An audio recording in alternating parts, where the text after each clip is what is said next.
Wrap up with the Raiders and another one of your favorite guys, Max Crosby, frequent guest on this show. He has talked about what he's seen from Fernando Mendoza. Boy, the offseason gushing. Here we go. Max Crosby loving Mendoza. You don't just come in and say, okay, now you just start where you left off in college. That's not the reality. You come here and you have to earn your respect all over again and build up trust within your teammates, your coaches, and the whole nine. So Fernando's been awesome. He's a great kid. He has great work ethic. He's a competitor, man, and he's learning and getting better every single day. So I'm really excited, for what he's going to bring to this team. And you can already feel just his energy on a daily basis has been extremely consistent. One of the advantages of the NFL over every other sport, you can be a fourth-place team, you can win 6 games and be fascinating. It's the first time I can remember fascinated by the Raiders. Linderbaum, Mendoza, the new coach, GM Sharp. I mean, they went and got, like, Naylor, the number 3 receiver, Brock Bowers, Ashton Genty. Brock Bowers, yeah. I think it's going to be a really interesting team. Yeah. I was trying to tell whether or not Mendoza was tacitly endorsing, getting the endorsement from Crosby, because he didn't mention much about Cousins in this interview.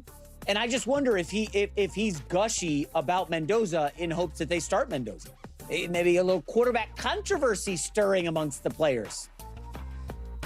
Yes, I'm trying to stir the pot. Yeah, you clearly are. And it's, just completely unnecessary at this point. And it doesn't add up. But before we dive in, and I do want to address what Max Crosby said here, before I get into that, Las Vegas Raiders fans, please don't forget to subscribe and watch the full video from beginning to end. When you do that, view counts absolutely skyrocket. Subscriber numbers go through the roof. And this isn't about chasing views. It isn't about chasing subscribers. It's about being able to produce Raiders content that people genuinely want to watch and talk about. That way, we can continue having the most unbiased, down-to-earth, and honest conversations about the Raiders. It makes an enormous difference, and I would truly appreciate it. But yeah, first of all, everyone always tries to act like they're body language experts and read between the lines. And it's usually people who have no direct experience doing that, right? It's random fans or random media members. And here's the thing, actually interpreting what people are saying and how they truly feel is part of my background. It comes from my counseling and therapy training. It's a skill that you either naturally have, or you hone over time with more and more experience. You're literally trained to make these kinds of observations. You're trained to read people in a certain way. And I knew, because I remember when Max Crosby had his interview with Colin a few months ago about whether he would stay with the Raiders or leave. I said, it's so obvious to me that he's on his way out. He's done. And everyone responded, no, that's not true. He said right there that he wants to stay. And I'm thinking, that's not what he said at all. That's not what came out of his mouth. It was really fascinating to see how so many people interpreted Max Crosby's words so differently. And I had to remind myself that not everybody is going to be able to truly interpret and read between the lines because it's just not their skill set. And that's perfectly fine. You're not going to excel at everything. That's something I firmly believe. And sometimes you just have to trust, you have to appeal to authority. You have to rely on other people who have more experience, more knowledge, or a better grasp of certain areas. I do that in every aspect of my life. I do it all the time, but I especially do it when it comes to football. I especially pay extra attention when certain people are speaking, whether it's someone like Albert Breer or Adam Schefter, because they actually have inside information. Or if it's Greg Cosell or Matt Waldman breaking down film. That doesn't mean you always agree with those people, but you listen a little longer to them, and you give them the benefit of the doubt. And it's exactly the same thing here with Max Crosby. He's being incredibly authentic, incredibly genuine right now. He's got this genuine ear-to-ear smile and happiness about him. And, snorts, believe me, I know Max's background. I have a ton of experience in that area. And it's just like, I know Max. He's the kind of person who has experienced every emotion you could possibly imagine, and all of them at full blast, with the volume cranked up, no pun intended, with the volume turned all the way to the max.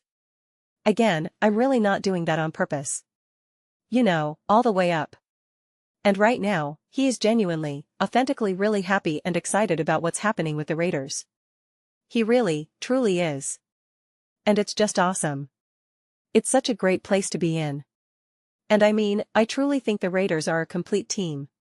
They are actually a well-run, fully formed team. And I think if we didn't spend so much time thinking about what the Raiders have done over the last 10 plus years or more, how they've never really been able to build any consistent momentum, and all of their perceived issues, you'd feel a whole lot better about them right now. This is very similar to what happened with the Washington Commanders in 2024, and the New England Patriots in 2025. There are just some teams where you think, this team has been a mess, so I assume they'll continue to be a mess. But you have to look at what has changed. You have to see what's different. And there has been so much change with this team. When you learn and realize just how much of a mess things were, I forget if I mentioned this in a Raiders video or a Jets video because Geno Smith was involved, but this team, from a coaching perspective, was such a disaster, more so than I think many people even realized as they were watching it unfold. Strictly speaking, even if you had the exact same roster but simply improved the coaching, this team would be significantly better. Now, they've not only gotten significantly better coaching, but they've also significantly upgraded the roster itself. That alone is going to lead to improvement. So I always look for when multiple things can happen, when a team can get better in several ways at once, and how those improvements influence each other, how they multiply off one another. And that is exactly what the Raiders have done here. That's why, for me, it's a win-win situation with Mendoza and Kirk Cousins. An absolute win-win. And I simply could not be more excited for the Raiders. I also couldn't be more excited to see what this division turns into. Everyone is so convinced that the Chiefs will bounce back and be a great team again. And for the most part, I'm one of those people, right? I don't think the Chiefs are just finished, that their reign is over, that it's goodbye, it was nice while it lasted. I don't believe that. I think as long as Andy Reid, Patrick Mahomes, and Steve Spagnuolo are there, they're going to be competitive. They're going to be contenders. But the reality is that they were able to leverage their power so heavily because this division has been so bad. A team like the Raiders was so bad that it put the Chiefs in a position to secure home field advantage, to get first-round byes, to just be really comfortable where they were in the AFC. And what I'm confident is over is exactly that. I am confident that comfort is gone. And the Las Vegas Raiders are a direct reason why, a part of why that is. Of course, obviously the Broncos and the Chargers are playing a part as well. So the idea that this division, potentially by next year or so, becomes a true who's who, like, who do you got in this division? And you say, I don't know. Could be the Chargers, could be the Chiefs, could be the Broncos, could be the Raiders. Could be anybody. That is so awesome. That is genuinely fantastic. And that's exactly what the NFC North was like with the Bears, the Lions, the Packers at different times. It was a bit more that way in 2024 and again in 2025, but for slightly different reasons. It's just an awesome place to be in. When everyone else is also genuinely competitive with each other, first of all, the divisional games are simply more exciting and matter more because they have real repercussions for winning the division and getting out of the wildcard standings in terms of seeding 1 through 4. But also, it just means the Raiders are relevant. It means the Raiders are actually playing for something meaningful, right? This team, for so long, even when they were somewhat competitive, was playing just to be competitive. They were playing to, I don't know, maybe make the playoffs, maybe win a single game, not as actual sup or bowl contenders even at their peak. And I don't mean their absolute peak, but their recent peak over the last 5, 6, 7, 8 years or so. It was never really that true sense of, okay, this team is going to be the one to rule them all. The reality is that they are actually building something that puts them in a position to rule them all. If Mendoza ends up being a true home run hit, and Clint Kubiak ends up being a true home run hit. Management, ownership, the general manager, the decision makers of this team, they are proving that they make excellent decisions. They are proving they understand how to build a great team, how to operate in the draft, how to handle free agency. This team will consistently be in the hunt. And again, at the end of the day, that's all you can ask for. Just consistently be in the hunt. Consistently be contenders. And then the rest comes down to, can the owner, the GM, whoever is truly making the final call in any given moment, make the decision that pushes you over the edge? Can Mendoza really elevate and push you over the edge? Can Amir Abdullah or Brock Bowers or Max Crosby make that play that truly pushes you over the edge? Ultimately, that's what it comes down to as well. And that's where some other teams have failed, right? That's where the Bills have failed, the Ravens have failed, the Bengals have failed. But that's where the Chiefs have succeeded. That's where the Eagles have succeeded. That's where the Rams have succeeded. Boo. Just to be able to show up at the party and say, we're going to be consistently competitive and actual contenders, that alone is so awesome. The rest is, what do you do in that next step? So I could very easily see the Raiders having a Houston Texans 2023 type of season. I think that's probably closer to how I feel, rather than a Washington Commanders/Jaden Daniels season or a New England Patriots 2025 season. I've said this many times now. All of those seasons required a fair bit of luck. They needed the ball to bounce their way in various moments, or those seasons simply would not have happened. And those are seasons we all consider, especially C.J. Stroud and Jaden Daniels, as two of the best rookie seasons of all time. And yet there were a tremendous number of moments that could have gone the exact opposite direction. So I do think you'll need some of that even with Kirk Cousins, to a degree. But yeah, I see a lot of competitive games in the Raiders' future. And yeah, man, I just think it's going to be really interesting, and I'm pumped. But those are just my thoughts. I would absolutely love to hear yours.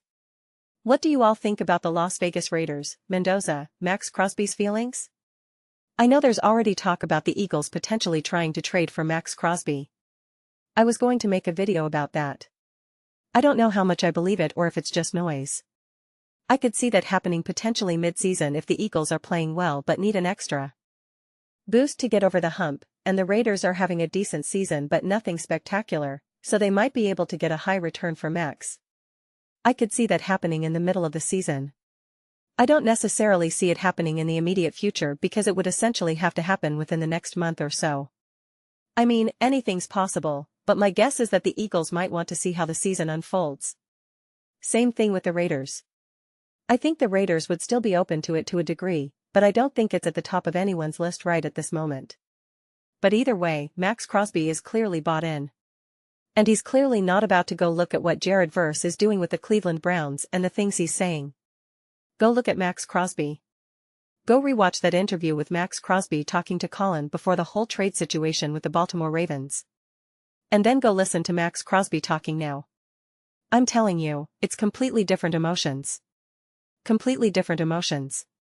Max Crosby is genuinely excited right now about the Raiders. He feels good. He feels optimistic. He feels pumped. And so that should make you feel optimistic, pumped, and excited as well. So let me know your thoughts. I read every single comment, whether you agree with me or disagree with me. Either way, let's get into some discussions. Let's get into some debates. But ultimately, let's just have some fun. Please do consider subscribing. We're building an amazing community here, and I would absolutely love to see you be part of it. I want to build something that we all genuinely feel connected to. Something we're really excited to be part of. I think we're well on our way to doing that. Please don't forget to give this video a thumbs up, it really does help with visibility and the algorithm. Thank you so much. See you next time.